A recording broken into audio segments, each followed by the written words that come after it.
મળી રહ્યા છે કે જ્યાં અલંગ શિપ બ્રેકિંગ યાર્ડમાં લૂંટારાઓએ જહાજમાં ચલાવી 50 લાખની લૂંટ. કન્ટેનર કંપની MSCના સૌથી મોટા ઇરિકા જહાજમાં લૂંટ ચલાવી હોવાની વિગત છે. દરિયાઈ લૂંટારાઓ જહાજમાં 50 લાખના મુદ્દામાલની લૂંટ કરીને ફરાર થઈ ગયા.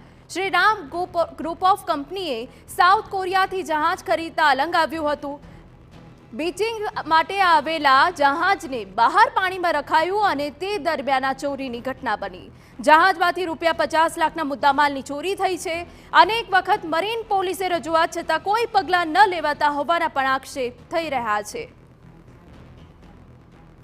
MSC કંપનીનું એક શિપ અમારા પ્લોટ નંબર 78 કે જે શ્રીરામ ગ્રુપ ઓફ ઇન્ડસ્ટ્રીના નામે છે, ત્યાં ship recycling, green ship recycling કરવા માટે આવેલું હતું.